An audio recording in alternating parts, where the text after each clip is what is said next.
In talking about pragmatic clinical trials and sort of pros and cons, most of everything that's important to say about that, Nancy already said. So pragmatic clinical trials fundamentally are just randomized clinical trials.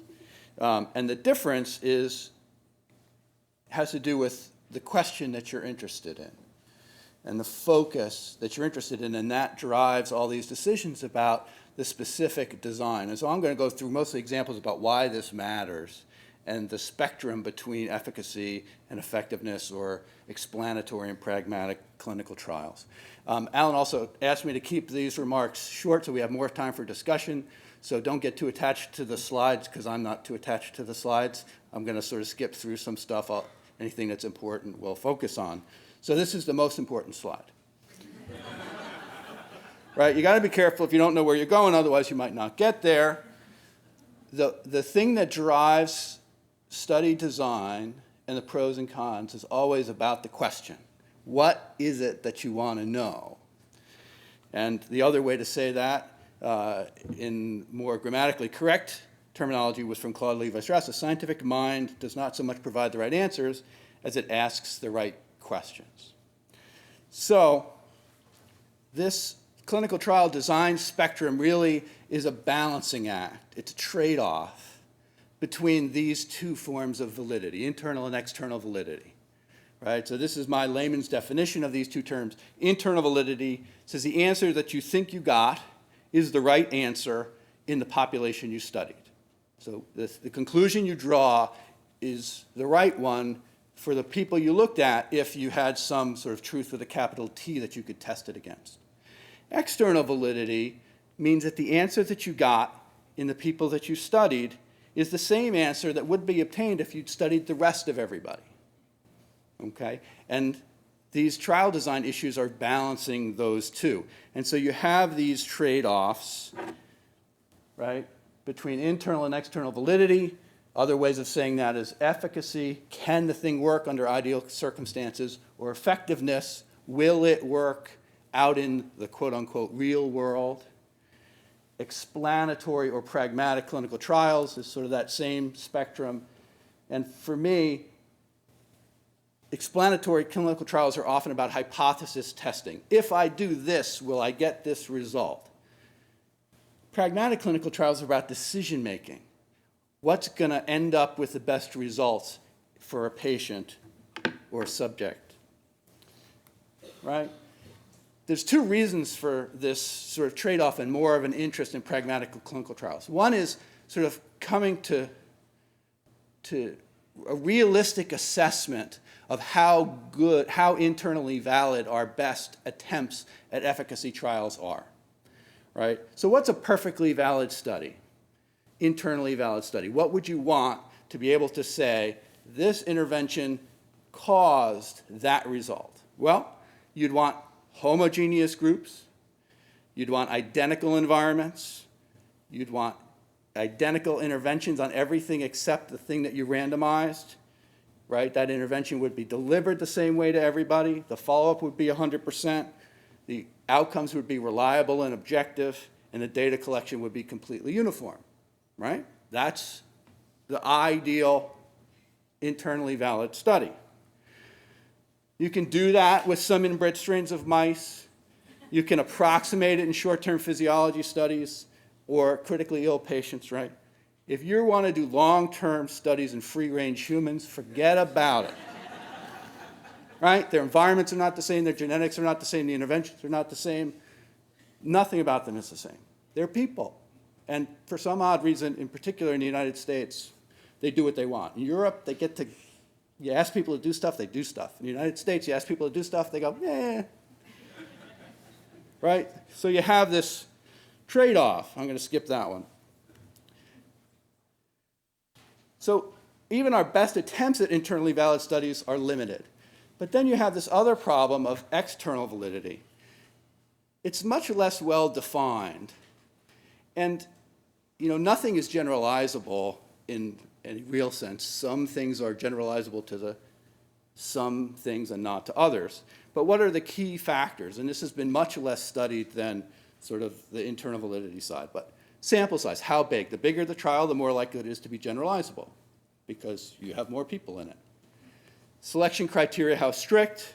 Treatment regimen, how realistic, how implementable, how realistic was the compliance within the trial, the treatment setting, and the study setting, right?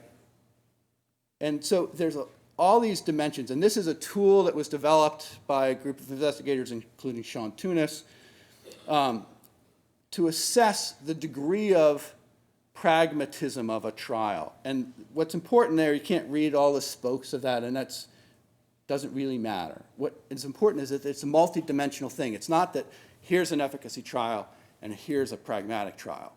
It's that different trials are on a spectrum in sort of different aspects of that. How strict are the inclusion criteria? How flexible is the intervention to adjust to the individual versus the same in everybody, right? And those are all those criteria. And this is just a comparison of an extremely pragmatic trial where the intervention is very flexible, the criteria are very broad, right? It covers sort of real practice.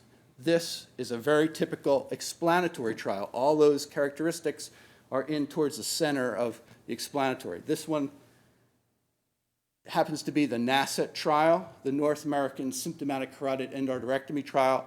I raise that because I'm going to show you an example of some data from that as to why this distinction matters. Okay, but it's a very explanatory trial. This is only for the gestalt of those two pictures. This is studying the same intervention. This is a very more pragmatic way to study. This is low-dose aspirin for the prevention of preeclampsia in a very pragmatic implementation and in a much more explanatory implementation. So strict, rigid controls, more like real practice. So why does this matter? Again, you can't read that. You're not supposed to read it. You're only supposed to get a feeling for how many lines of text are on there. Right? These are the exclusion criteria in the carotid endarterectomy trials. Right? Lots of exclusions.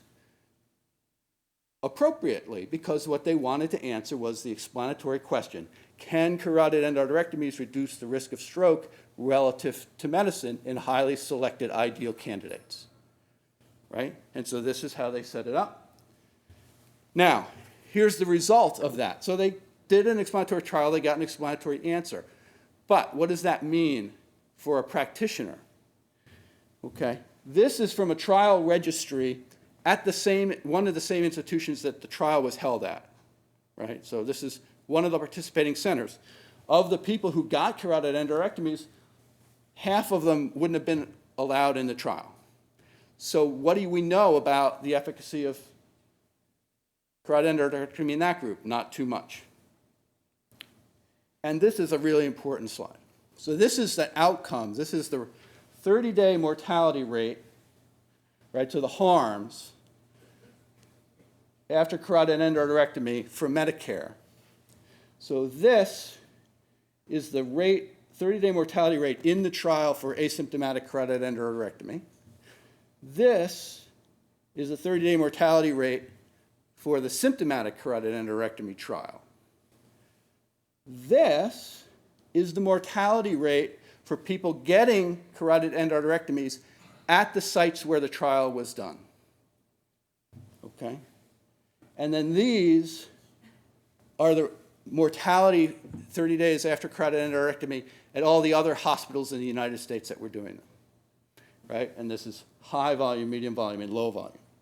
So what does that tell us? High volume hospitals have lower mortality than low volume hospitals. The trials that were selected to be in the study had lower mortality than even the high volume best places. And the mortality in the trial was about a third lower than the mortality of the people at the trial sites that were actually getting carotid endarterectomy. So there's nothing wrong with the data from this study. It tells you what it tells you. It tells you what the potential efficacy of carotid endarterectomy is. That's useful scientific data. What it's not useful for is helping your grandmother decide whether she should get a carotid endarterectomy, because she is most likely on a probability basis to get her carotid endarterectomy here, because that's where most of them are done. She's not going to get this one. She's going to get that one. And if she uses this data to make that decision, she's going to make a bad decision. Right? So that's this distinction between hypothesis testing and decision making in trial design. And I'm going to skip that one, I'm going to skip that one, I'm going to skip that one. So these are the characteristics of pragmatic RCTs. Select clinically relevant interventions, include a diverse population, recruit participants from a variety of practice settings, and collect data on a broad range of health outcomes. And I thought I'd fix this slide. I didn't fix this slide, so I'll fix it in words. Right? Comparative effectiveness. Effective comparative effectiveness research is going to require getting, and this is from another talk, different audience, getting clinicians to think more like researchers and getting researchers to think more like clinicians.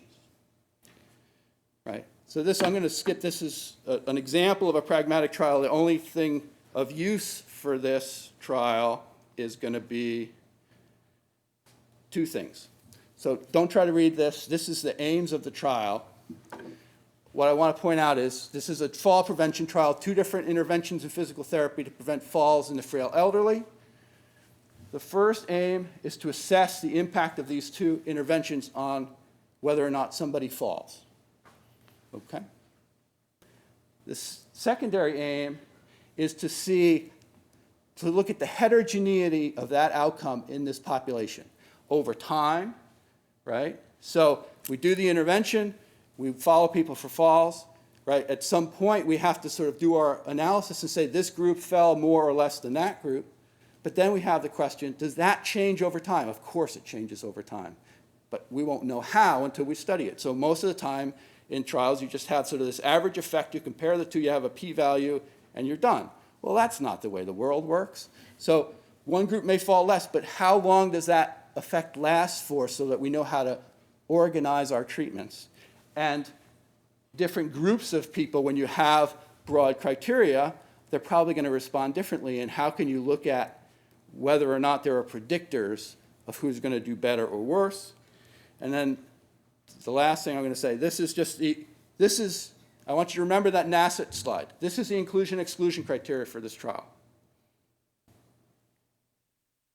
And this is the list of outcome measures for this trial. So very few exclusion criteria, lots of outcomes, because we want to know what works in real patients, and we want to know multiple dimensions of how that affects them. Thank you.